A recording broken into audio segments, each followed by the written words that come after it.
দীর্ঘ সংঘাতের মধ্যেই এবার বিরোধী পক্ষগুলিকে অস্ত্র ছেড়ে সংলাপে বসার আহ্বান জানিয়েছে মিয়ানমারের জান্তা সরকার। সাম্প্রতিক সময়ে জাতিগত সশস্ত্র গোষ্ঠীগুলো জান্তা বাহিনীকে প্রচণ্ড চাপের মুখে রেখেছে।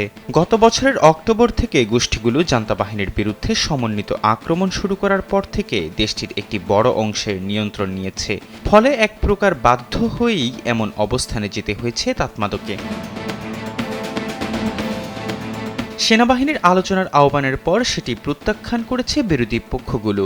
এর আগে জান্তা সরকার নিয়ন্ত্রিত মিয়ানমারের স্টেট অ্যাডমিনিস্ট্রেশন কাউন্সিল জান্তা শাসনের বিরুদ্ধে লড়াইরত জাতিগত সশস্ত্র গোষ্ঠীগুলো এবং বিরোধী জাতীয় ঐক্যের সরকার পরিচালিত সশস্ত্র গোষ্ঠী পিপলস ডিফেন্স ফোর্সেসকে সন্ত্রাসবাদী পথ ছেড়ে রাজনৈতিক সংলাপ শুরু করার আহ্বান জানিয়েছে।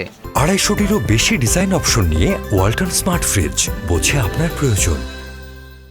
গণমাধ্যমে প্রকাশিত এক বিবৃতিতে মিয়ানমারের স্টেট অ্যাডমিনিস্ট্রেশন কাউন্সিল জানিয়েছে, রাষ্ট্রের বিরুদ্ধে লড়াইরত জাতিগত সশস্ত্র সংগঠন এবং পিডিএফ সন্ত্রাসবাদীদের দলীয় রাজনীতি বা নির্বাচনী প্রক্রিয়ার মাধ্যমে রাজনৈতিক সমস্যা সমাধানের জন্য রাষ্ট্রের সঙ্গে যোগাযোগ করার জন্য আমন্ত্রণ জানানো হয়েছে, যাতে তারা সশস্ত্র সন্ত্রাসী পথ পরিত্যাগ করে টেকসই শান্তি ও উন্নয়নের উপর জোর দিতে জনগণের সঙ্গে হাত মেলাতে সক্ষম হয়।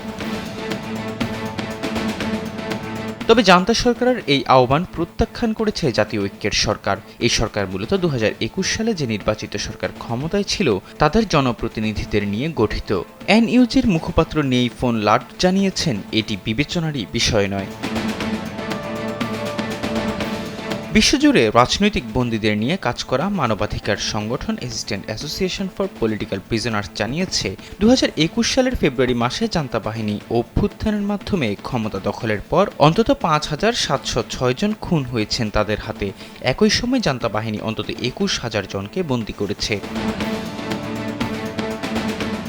অন্যদিকে নির্বাচিত সরকারকে হটিয়ে ক্ষমতা দখল করা জান্তা বাহিনী দেশটিতে নির্বাচন আয়োজনের ঘোষণা দিয়েছে। মূলত নির্বাচন আয়োজনের অংশ হিসেবেই বিরোধীদের সংলাপে আমন্ত্রণ জানানো হয়েছে।